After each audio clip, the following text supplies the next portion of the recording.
Hi Rupika, hi Raju, hi Mark. Please come on camera and say hi. Hi Swati, hi Nariman. Hi. Hi, hi, Aishwarya. Good to be here. Hi. Hi, Aishwarya. Hey, hi Aparna. Good to Hi see Ravi. you. Same here. Thank you so much. Aishwarya, how are you? Hey, hi Ravi. I'm good. How Yeah. are you?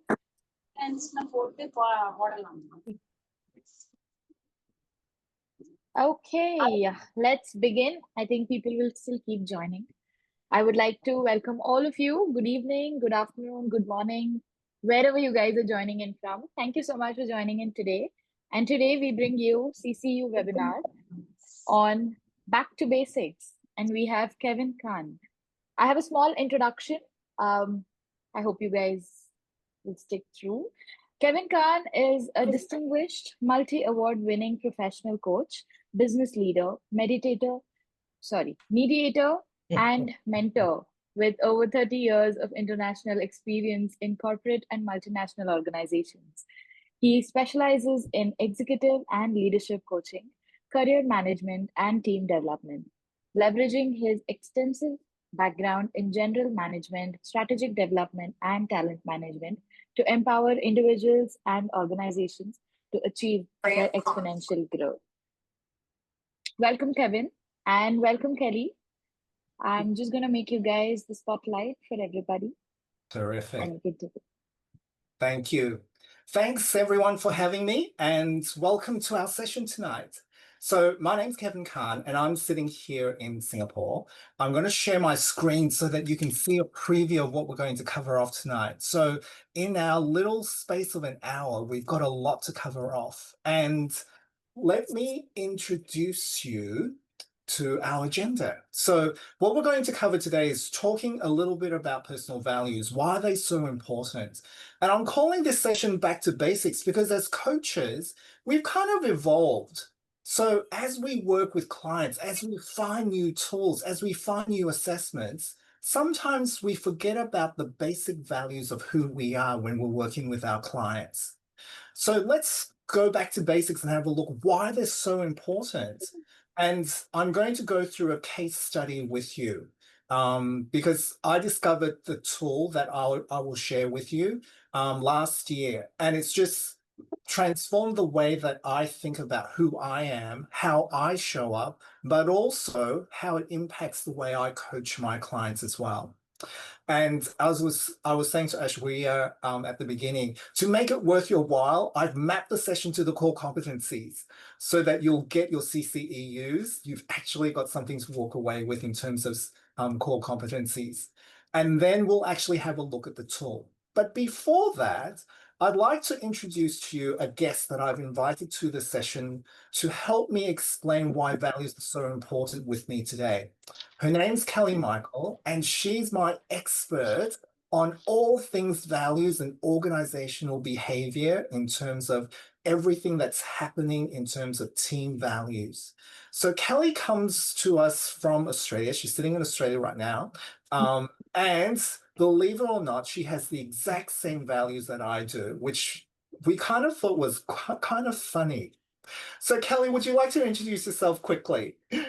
Fantastic. Thank you, Kevin. Absolute pleasure to be here with you all. I'm really looking forward to diving deep into personal values and helping us really understand how they impact, as Kevin said, not only our coaching practice ourselves and understanding ourselves better, understanding our own biases, but then how we can help them for the transformation, how we can use them to create the transformation for our clients as well. So as Kevin said, I specialize or I have a subspecialty in personal values. And spend a lot of my time working in organizations in leadership development. Fantastic. Thank you, Kelly. And if you'd like to connect with Kelly, her QR code's there that goes to her LinkedIn profile. For those of you that don't have a phone, her LinkedIn handle, it's Kelly Michael, is there on screen as well. Now, for those of you that don't have your mobile phone, we are going to use Mentimeter, but we have the code for you because we're going to make this an interactive session so that nobody falls asleep.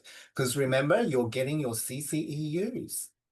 So let's quickly dive into why personal values are so important. And I love this quote by Professor Schwartz. Values represent what is important in life. They drive our motivation, goals, and life's highest priorities. Our values basically define who we are. We need to know who we are because the decisions that we make, the communications that we have, the collaborations that we want to do, and the way we interact and build our relationships, or networking in business speak, are all defined by our values. The way that we react to incidents or the way we react to other people are also defined by our values. And the way that we manage our teams and create teams are also defined by our values. Who we are impacts so many things that we do, the way we manage, the way we build relationships, and also it defines how we create happiness for ourselves as well. So last year, I just happened to come across the tool called Map of Me. And it got me to sit back and have a look at, wow, I've been certified in so many assessments. I've got Hogan, I've got Clifton Strengths, I've got Extended Disc, you name it, I practically got it. But have we really assessed our values? And I'm the kind of person who's really left brain. So I like facts and I like evidence. So when we're talking about values, when I was studying values when I became a coach, it was kind of a bit nebulous to me because everybody has different words for their values. But how can we create a science to it? And that's why when I discovered the Map of Me, it changed the way that I looked at things, the way that I look at myself and the way that I interact with my clients.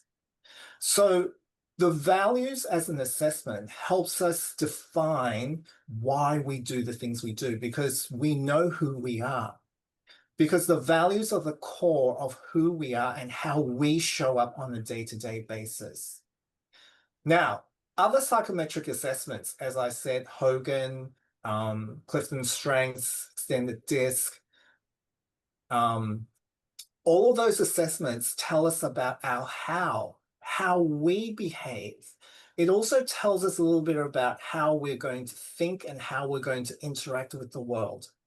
So if you think about values as the why and the other assessments on the market as the how, they are basically a great combination. Because one, it tells us why we do things and why we make decisions and why we interact or behave a certain way or why we communicate a certain way. And the how, in terms of the other assessments, like Clifton Strengths, they tell us what our strengths are, how we are successful. So my top strength is deliberative. So I go through and think everything through. So that's my how. But my why is because I have achievements. So I'm an achiever in terms of my one of my strengths. One of my values. And when I intersect the two together, my why is achievement and my how is deliberative. So I make sure that I check everything before I do it, making sure that I mitigate all my risks. So that way, when I achieve things, I know that I've thought it through, which probably accounts for why I'm such a left brainer. So that's a quick example in terms of how the values and my psychometric assessments, how they intersect. So let's have a look at our audience today. So this is active participation. What are your personal values? So if you have your mobile phone, please scan the QR code and type into Mentimeter what your personal values are. For those of you that don't have a mobile phone, you can open up a web browser on your phone or on your desktop, www.menti.com, and just type in the code 4987-5140. So that code again is 4987-5140. Okay. Asraya has typed it into the chat.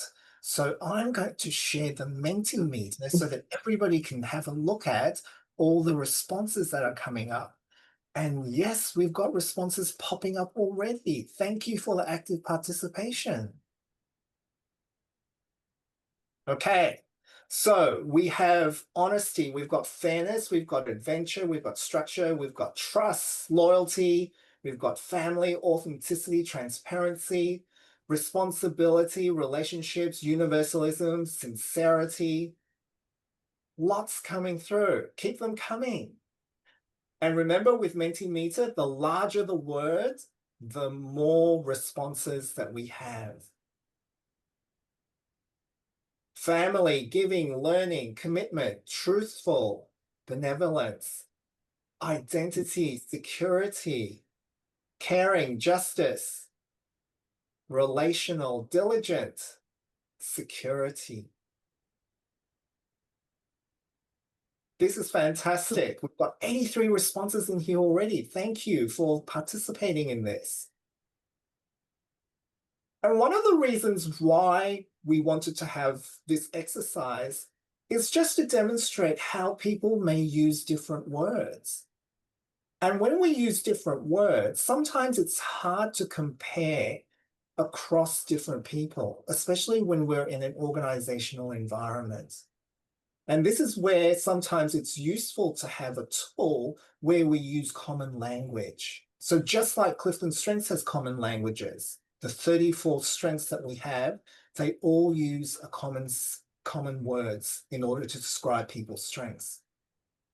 Authenticity, I love that. Trust, fairness, competence, presence, credibility, structure, responsibility, kindness, relational, empathy, delight, generosity, truthful, listening.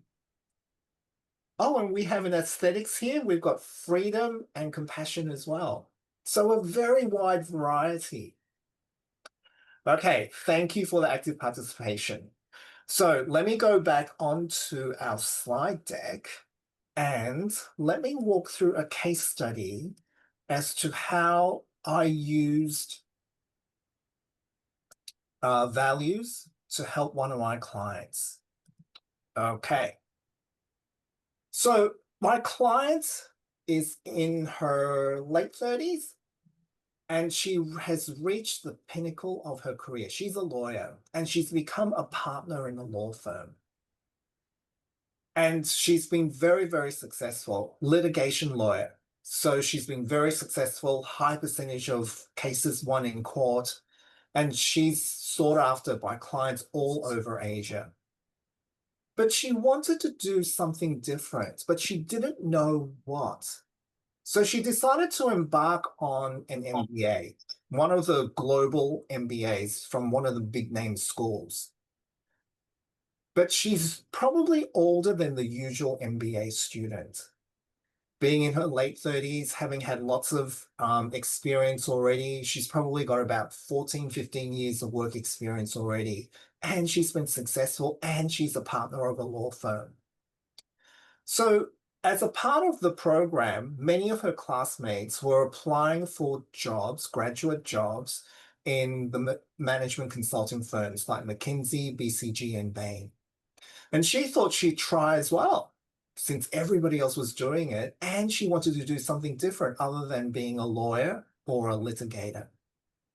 But she missed out on the job offers, probably because some of the management consulting firms thought she was too old to start again. And because she missed out on it, she actually was quite despondent. It's like, so what do I do now? It's like I've spent all this money doing an MBA. I've studied really, really hard. I've missed out on some of the more popular roles that people want to do, but I don't know what to do. So she was in a bit of a quandary. And she agreed to do a go back to basics, like what are her values? Because she really wasn't sure what she wanted to do, but more importantly, what brought her joy and what she's passionate about. So she agreed to do the assessment, the Map of Me assessment, and it's provided her assessment results that came out. And she got clarity because her top three were benevolence, self-direction, and universalism. And given that she's a lawyer and she's always fighting for a cause, the universalism and benevolence actually made sense, because that's why she worked so hard to become a lawyer, and that's why she had a high successful rate in terms of winning cases.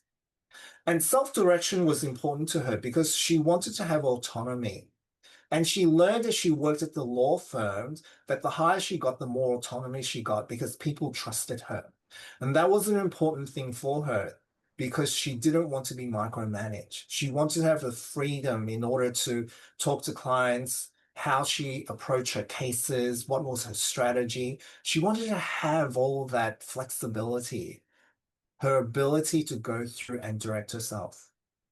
So now that she knows her some level of clarity and she knows her values, she's now looking for NGO roles because that allows her to put her strength as a lawyer, her ability to have universalism, to fight for justice and fairness for all, and to help people with her benevolence. And hopefully she'll be able to get a role where she can have some level of autonomy so that she can go through and decide what she wants to do and how she does things. So she's now on a job hunt, which is fantastic. And she has clarity in terms of how she works. Now that she's got her values, it's given her some level of enlightenment.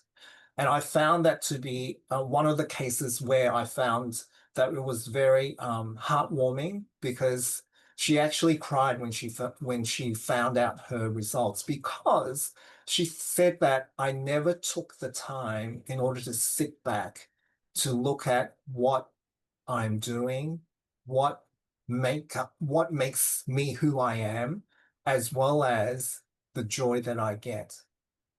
Because she was always busy. She was always preparing for a case, meeting a client, or in the courtroom.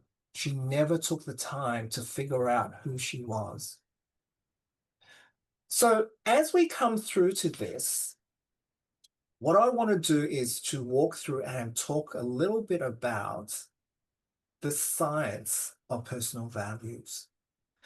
And it's important because coaching science is now becoming a rather large topic.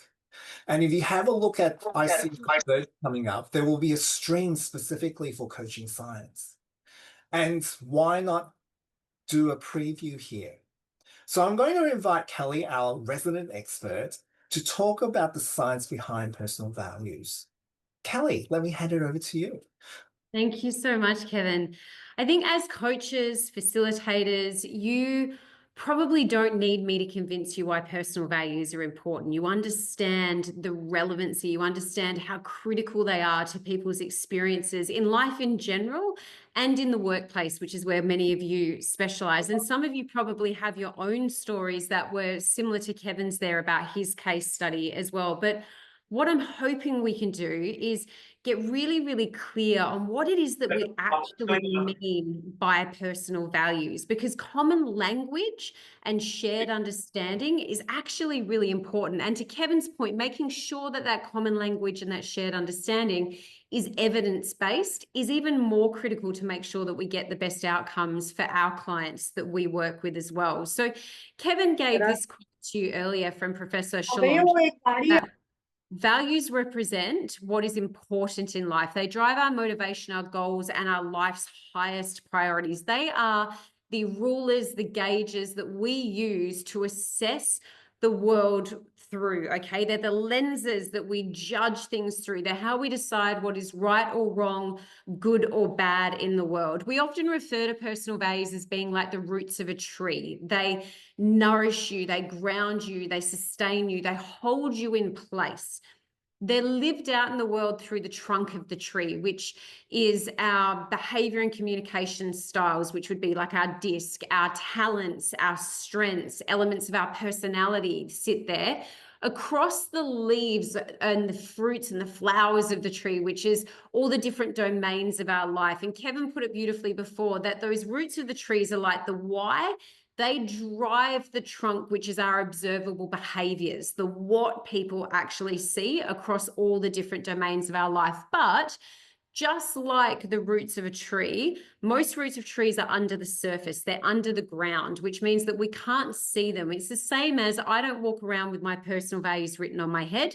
Other people don't walk around with theirs written on their head as well, which means that sometimes we come into conflict with people, not because of the words that are being spoken, but because our underlying root system, our underlying personal value system is actually clashing. And so really important for us to understand that when we're talking about values, we're talking about those deepest drivers, those deepest motivators that we actually have. And I'll just get a click to the next slide, if that's okay, Kevin.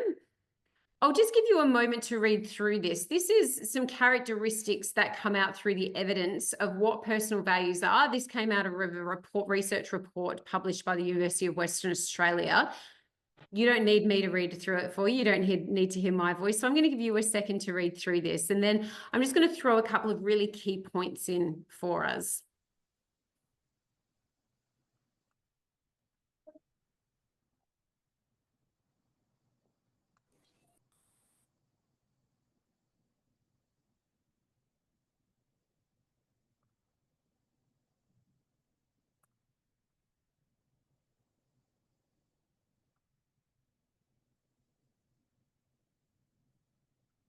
So a couple of things that I'd love to point out here and layer a few extra points in as well, that values are different to emotions.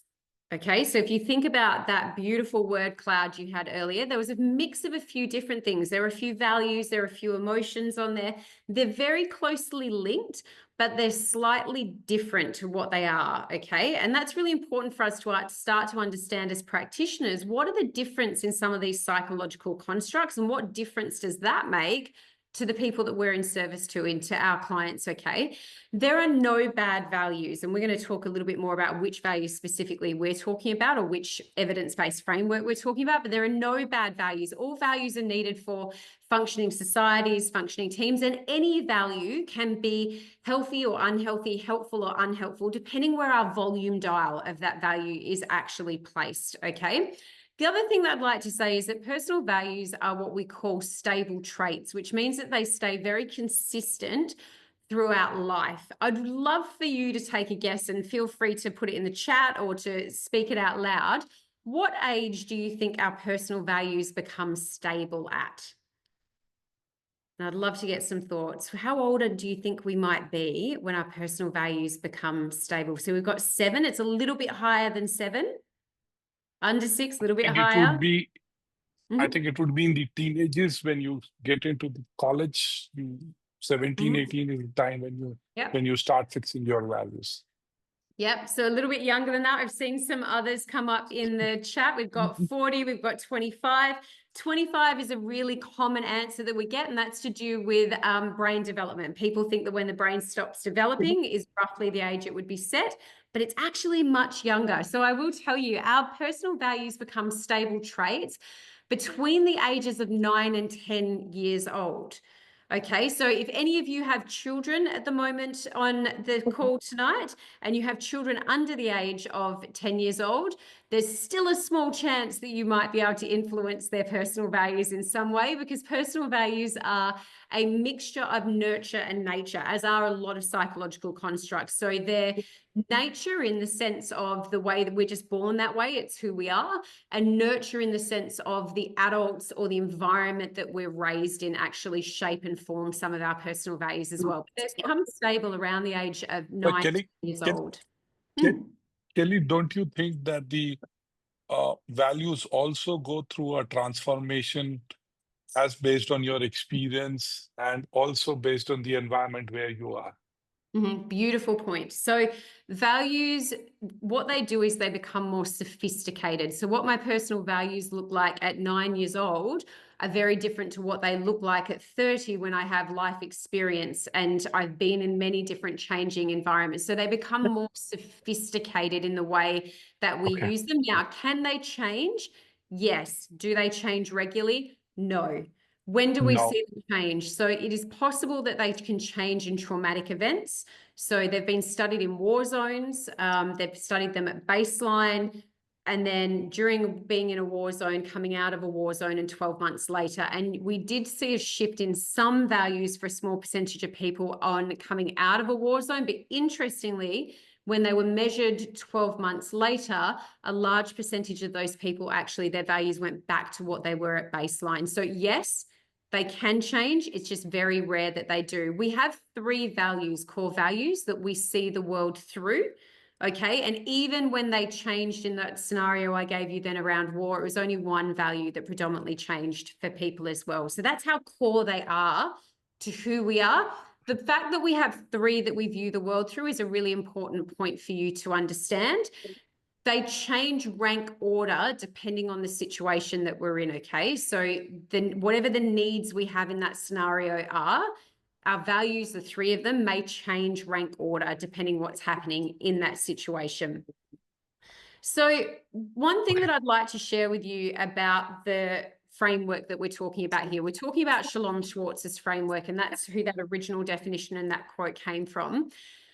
It's really important to understand that his values framework is one of the most widely studied psychological constructs, not just personal values, psychological constructs that exist. It has been studied in over 500,000 people in different countries, cultures, language groups, genders, and been proven to hold true through all of those different subgroups of people as well. And so it's a very, very robust framework when it comes from an evidence perspective, okay? And what's the benefit of having an evidence-based framework or a robustness to research? Well, what it often does for us as practitioners is it gives us an organizing framework. It gives us the ability to make sense of the work that we're doing with people. And so with personal values, they actually sit on something called a circumplex. And what a circumplex means, and I might just get you to switch to the next slide if that's okay. Thank you, Kevin. What the circumplex means is that those values that are closest to you, you are more likely to be high in or accepting of. And those values directly opposite you, you're more likely to come in conflict with. Now, you can have conflict 2 ways. You may have an internal conflict in your personal values. Remember, we have 3. Now, that internal conflict means that when you are making decisions in life, you will feel a tension or a pull between your values, and you may have to make trade-offs in the decisions that you actually make. Now, the second way that we can have conflict is with others, okay? Our values come into conflict with other people as well. Why? Why might that happen? The outer gray ring of this circumplex explains a little bit why that happens. And we're not going to have time to go into all the 10 values, but I do want to just touch on this outer gray ring.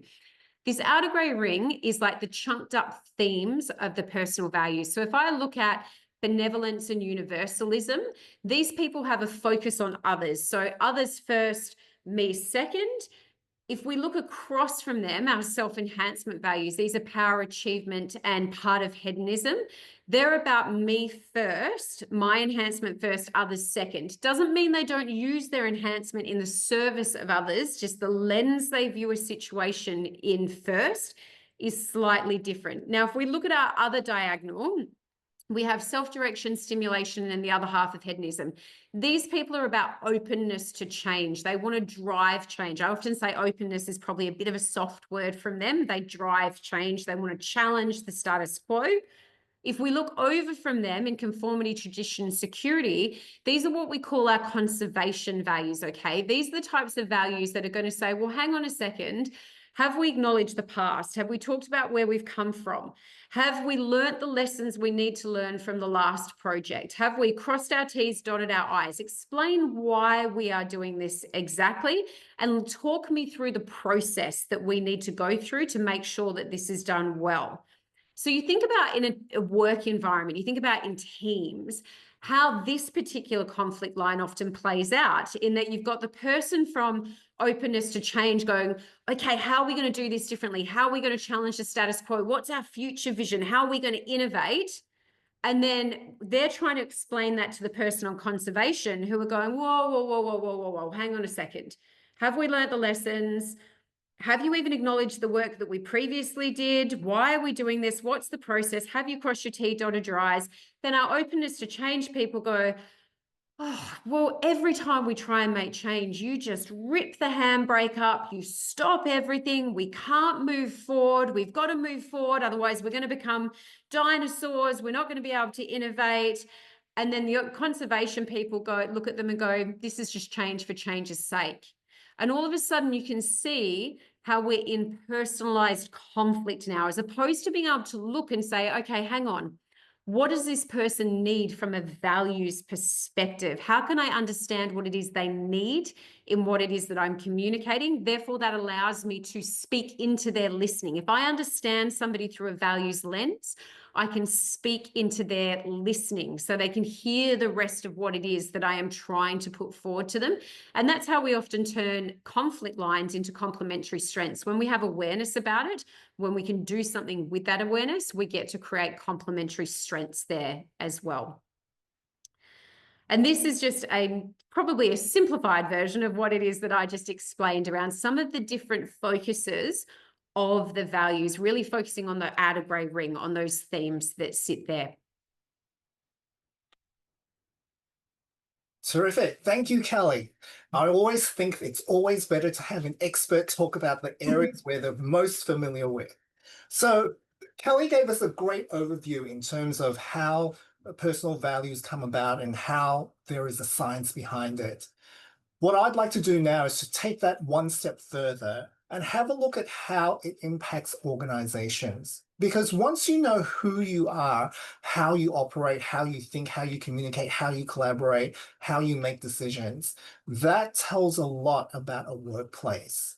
So if you can just imagine, if we could get our teams to really understand what their values are, this allows us to influence the workplace behavior, how we're going to communicate, how we're going to work with one another, what are the ethics of the team?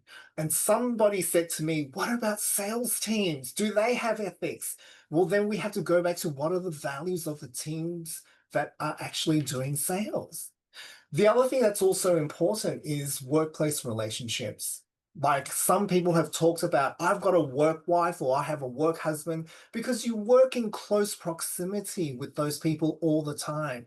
So what is your workplace relationship like? How are you going to collaborate with them? How are you going to trust them? How are you going to leverage them? And the other thing that's also important is about personal values and how it shows up at work, as Kelly showed us just before, was about your adaptability and change. We're in a world where things are constantly changing. And I'm not talking about technology. I'm also talking about the leaders around the world making decisions, and we wake up and there's another tariff. Did everyone hear we've now got a tariff on movies being imported? So that has so many changes on everyone. People's lives are changing. The lawmakers are changing. How do we adapt to that change? And sometimes our personal values will tell us how adaptive we're going to be. So individual values, understanding yourself is important, but taking that to the next step in terms of the team or the department or the organization that we work in gives us more information as well. Okay, so what I'd like to do now is to quickly talk about the impact understanding my values have had on me. Honestly, if I'm being honest, I never really thought about my values until I came across Map of Me again. And by really taking a step back and looking at what my values are after I did the assessment, I kind of realized that the leader that I was and am today has actually been quite consistent in terms of the values that I have. I've always wanted to help people, and I've always, and honestly, I just can't stand injustice. So my universalism comes out a lot. And Kelly's co-founder has posted on my LinkedIn post that my universalism is coming out on my LinkedIn post. And honestly, I never thought about the way that I post on LinkedIn until I've done my values. And if I sit back and review my posts for the last 12 months, it really has been about amplifying causes that I'm passionate about. But those causes have always been about trying to fix injustice. I talk a lot about sustainability. I also talk about fairness and justice, women empowerment. All of that is linked to my values. And I never really saw that until I did my assessment. And I think as a coach, if I sit back and have a look at why I became a coach, a lot of it had to do with wanting the best outcomes for my clients, no matter who they are, where they are, what level within the organization, what social, economic segment they belong in. It was wanting the best for my clients. And that's how my universalism came through. So it had a very big impact in terms of understanding myself, but also really understanding how I was driven as a leader and now as a coach. Which brings us to the next section. So our values as humans, we all have biases, whether they are conscious or unconscious. As we have our values, sometimes our values come through. And whether conscious or unconsciously, we may see our clients through a different lens. Now, if we take a step back and look at the ICF Code of Ethics and core competencies, it is all client-centered. Everything revolves around the client. We as coaches are supposed to be neutral and non-judgmental, but the values that we have sometimes shape the relationship that we have with our clients and the way that we interact with them, and sometimes the way we contract with them as we ask them, what would you like to bring to coaching today? Now, as coaches, whether you're EMCC or whether you're ICF, it's important to do some level of self-reflection, just so that we know that we are going to be continuing to be neutral as we show up for our clients. We are in service of our clients. And that's also sometimes where supervision comes into play as well. What are we bringing into our relationship with our clients as coaches? Have we got baggage that we're bringing in? Do our values dominate the way that we interact with our clients? And most importantly, are we judging our clients subconsciously? So I promised you that I mapped some of the core competencies. So here are some of the core competencies that may be impacted by our personal values. So they're broken up into 4 key areas. Our presence. So remember, core competency number 4, how present are we in terms of working with our clients? We need to create a safe environment for them. We need to cultivate trust for them. So how are we showing up? How are we making sure that we create that level of authenticity and presence for them? And that also mingles into the second one in terms of core competency number 5. What we want to do is to make sure that we have empowerment for our clients. We want to empower them so that they become resourceful. So remember, as coaches, our job is to move our clients forward. And our job is to give them the tools so that they can be resilient and resourceful themselves and not become dependent upon us as coaches. Remember, as coaches, our job is not to make them dependent on us. Our job is to help them grow, become resilient, and tap into the resourcefulness that they have in order for them to move forward themselves. We talked a little bit about biasness. We just need to be aware of the biasness that we may have. So what is our coaching mindset? Our coaching mindset is to be neutral, is to be curious, is to be open with our clients and focus on what our clients need. And the last thing is our coaching agreements, right? Core competency number 3. So we're always contracting with our clients. And for those of you that have gone through supervision, your supervisor will always be contracting with you as well. That's all part of the core competency number 3. What are our agreements?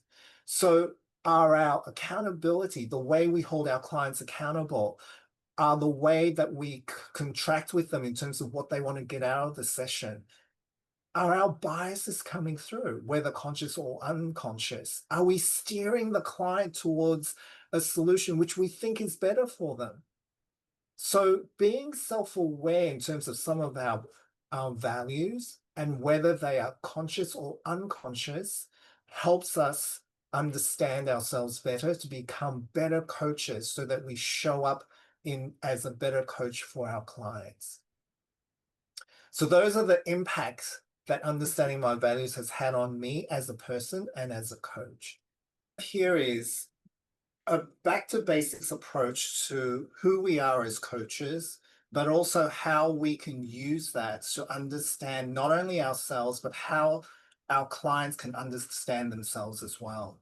So what we're looking at is who we really are, how we're going to show up, get the clarity so that we can decode the way that we communicate, the way we think, the way we act, the way we collaborate, and how we interact and build relationships. And maybe even sometimes how we look at our own happiness as well.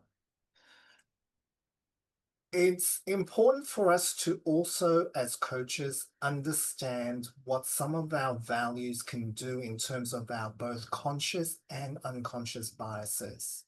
It will be important to help us make sure that we have the ability to be clear in terms of, are we pushing or are we helping our clients navigate through their muddiness to help them get clarity through our lens, or whether it is through the lens of what the client is actually needing. So understanding our own values help us try and identify whether we have biases, but understanding the client's values will also help us see whether they're heading in the right direction and whether they're going to align and be true to their values. Because just like in my case study, once you realize what your values are, it enables you to have some level of peace and self-appreciation of the accomplishments that you've done, but also what you are passionate about and what potentially you want to do in the future. I love the summary here in terms of self-awareness, because it really is helping clients understand themselves better, being one with themselves and being able to be true to their values. And lastly, it's a science-based tool. So very much like what we've seen in some of the other assessment tools, psychometric assessment tools, where you have common languages. So as I mentioned before, organizations have become strengths-based organizations leveraging Clifton strengths. By using Professor Schwartz's circumplex, we now have a common language in terms of understanding values and potentially leveraging it to help us get high-performing teams by people understanding themselves and how they relate to organizational values. And with that, we've got about 6 minutes left for Q&A. So let me close the sharing and let's open it up. Does anyone have any questions?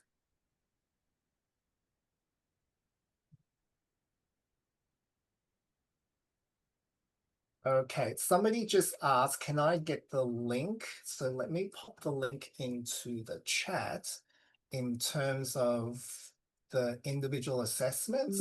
So everyone feel free to do your own assessment and have a play with it.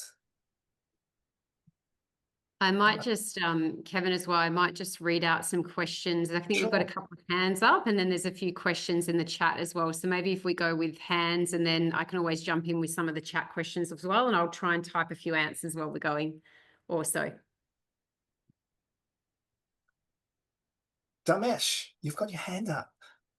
Hi, Kevin. Hi, Kelly. Thanks for the nice presentation. Just a few things in terms of how old is this tool? That is something I wanted to know. And the other thing is that what are the other few things that because I came across a book called Values Driven Organizations, and that was about 25, 30 years back. So just wanted to know how old is this tool, and if you know about that book and the author and those things. Yeah, so if we look at values, I'll answer that in two ways around values research and then the tool specifically. So values research, some of them may, I mean, it's been getting studied for a really long time, but if we look at when it really started to take hold as a research area, it was around about 1956 that we started to see really large, robust bodies of evidence coming through around personal values. And then Shalom Schwartz's work really took that and extended it much further, much deeper. And his is the most widely studied values framework that exists in the world. Now, from a how long has the tool been around? So the Portrait Values Questionnaire, or the PVQN, which is the newer version, that is the academic tool that is used to look at personal values. Now, that has been around since, you're actually really pushing me here in memory. That would be close to the beginning of his research. So you would be looking at maybe over 25 years for the newer version of that. So the tool from an academic perspective has been around for a very, very long time. The problem with the academic tool, and we see this in a lot of academic psychometrics and surveys, etc., it is very, very impractical for everyday use. So it's extremely laborious. It's extremely time consuming to do. It is hard to interpret when you get the final results. And so this tool is in the tool that Kevin showed you some of the spider graphs from, etc., has been around now for about 10 years. So that's taking the PVQ, taking all of Shalom Schwartz's research and saying, how do we take that robustness, but make it practical in a way that people can use every day? And so you're talking, it's about 10 years now, I think, from memory. Yeah. Thanks, Kelly. Yeah. No problem. Yeah, hi, Nariman here. Hi, Nariman. Hi, at the very onset, Kelly and Kevin's super presentation, really commendable. Two quick questions. First, is there a recertification required after X number of years? Two, in November when it's happening in India, which city in India? Yeah, so no recertification required. We do have the ability for you to be certified in different subject matter areas. So you might do level 1, the foundational, and then choose to go on and do values and coaching, or values-based leadership, or values cultures. There's a lot of different areas that you can also go and specialize in and be certified in as well, but no recertification. We haven't decided on the city in India yet, but we will be deciding in the next couple of weeks. We're just seeing interest from a few different groups that we're working with. So as soon as we have that locked down, we will certainly let you know. Thank you. No problem. Any other questions? This is Sangeeta. In continuation with Nariman, in case we choose, on the in-person class, do we have the option to choose online if the city doesn't work for us? Yes. Thank you. Yeah, absolutely. I have a question here for you. Hi, Dr. Ravi. Yeah, hi. And I'm just trying to understand this because you spoke about a variety of tools, and I do a few of them as well. Ravi, you might have to speak a little louder. Am I audible? Yeah. Yeah. So what I was asking you is, how is this different from the motives, values, and preferences inventory that Kevin, you talked about, since you mentioned in passing about Hogan assessments, right? And that is also a standalone tool. Of course, it's a paid version for the individual as well. But barring that, how is this different from that? Do they reference back to different frameworks? And maybe there are, and since you talked about mapping this to organizational values, how do you kind of do that? Because between two individuals, values tend to interact and create, or between two different departments, values tend to interact and create kind of a new cocktail of values, or a cocktail of confluence, as it were, right? What other organizational value inventories tend to interpret. So how do you go about doing this? I mean, if you can shed some light on that. Mm. Kevin, do you want to kick off, or would you like me to kick off? I don't mind. Okay, so I'll tell you what I'm currently doing, Ravi, and then I'll hand it over to Kelly. So Ravi, right now I'm using Clifton Strengths together with the values for most middle managers. So this is director and VP level. In terms of helping them understand who they are, both from a why and a how perspective. So some of the Clifton Strengths, as I told you, from my experience, just working on myself, my number one in terms of deliberative fits directly in with achievement as an example. So there are correspondence between the how and the why. For the senior executives, the work that I've been doing with the senior executives, most of them have decided to just do Hogan and not do the values portion. And the reason why they've got that is because, Dr. Ravi, as you've just mentioned, Hogan does have a component of values there. The reason why the middle managers, because they were strengths-based organizations, they were okay to do that with the with Map of Me together with Clifton Strengths, was because Clifton Strengths didn't have the values framework behind it.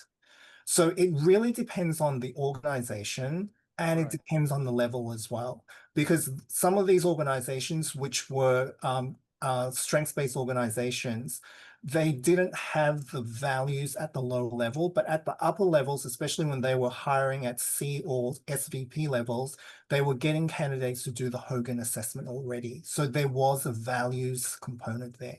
So that's from a real life example. That's how it's transpired for me. Thank you. So I'll jump in around the question around the MVPI, the Hogan scale, and whether they're the same, different. What you'll notice when you go through the MVPI is they have the 10 scales that sit there that look at values. Now you're going to notice some similarities in some of the scales. So you've got security, hedonism, altruistic. We could make an argument for being the same as universalism. There's tradition as one of the scales that sit there. So what you're going to hear in some of the MVPI is you're going to find about 50% of those scales align with Schwartz's framework, but 50% of them don't. So you look at recognition, affiliation, aesthetics. Aesthetics is generally a personality component. So people are high in aesthetics, low in aesthetics. We look at that in personality. And so when we talk about values through a Hogan's lens, they're not staying wedded to any one framework that's been studied. They've studied their own frameworks. And we know that Hogan is incredibly well studied. We know that Hogan, some of the Hogan tools are defensible in court, which is why they can be used for selection purposes within organizations as well. So incredibly robust, incredibly well studied, but they've got a blend of what they're using when we talk about values from a Hogan perspective. There's elements of personality, there's some elements of Schwartz's values in there, and there's some scales that seem to have come out in their research specifically as well. So, my answer to that is probably there might be a couple of frameworks playing out through the MVPI that sits there, but as we all know, Hogan's very, very well studied. They've done a lot of their own research as well. In relation to the organization and person fit, couple of things to say. Organizational values, when we're talking about organizational development, organizational values always trump personal values. Okay, so we're never saying personal values are more important than organizational values.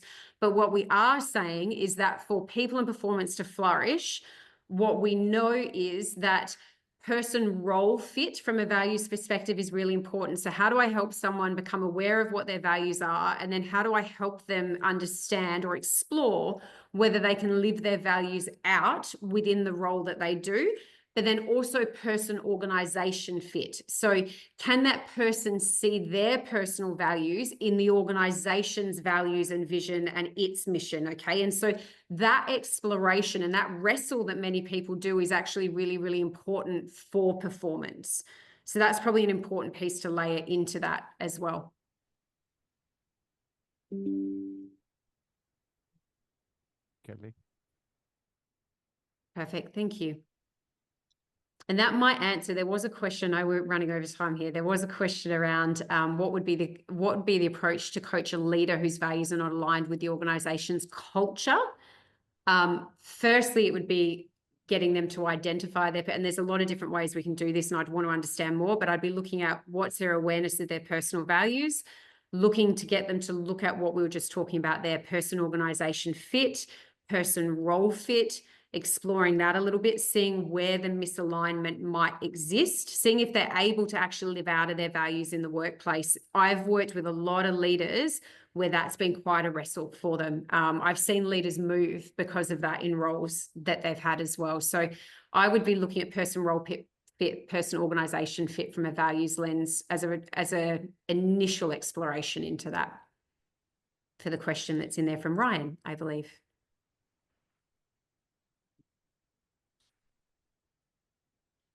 Okay. Anybody else? Any questions? I see a lot of thank you messages in the chat box. And I would also like to thank Kevin and Kelly for today's session. Thank you so much for such a wonderful session. And I think a lot of us had a lot of questions here, and most of the questions have been answered. I have also posted the CCU webinar link, CCU certificate link. I would request all of you to please fill the form and get your certificates immediately.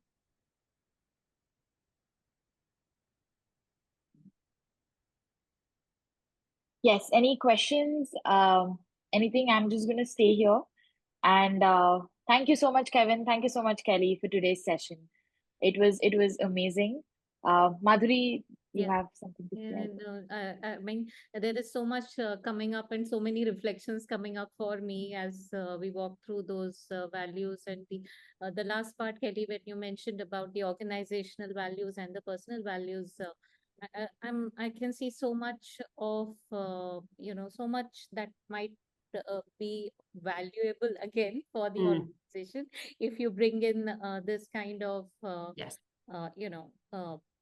just a reflection to them, and then see what it comes up, and each leader seeing where they are in terms of that organizational value. So really really grateful. Always a pleasure listening to Kevin. And Kevin, thank you for bringing in Kelly. This was really truly insightful for all of us when we are working towards teams and organizations and systemic coaching as well. Thank you.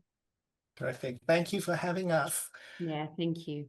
And Kevin, I look forward to meeting you in India. Whenever Yes. you're visiting Bangalore, you have to come to our office. Yes, I'm there in July, so I'll come visit. Yes. And others as well. We're based out of Bangalore. We have a physical office. Please, whenever you guys are in Bangalore or currently in Bangalore, please come visit us. We would love to host you for a coffee, tea, or whatever you prefer. Thank you so much. Have a great evening, everybody. Bye-bye. Thanks, everyone. Thank Thanks, you so everyone. much. Bye-bye. Thank you. Bye. Bye. Bye.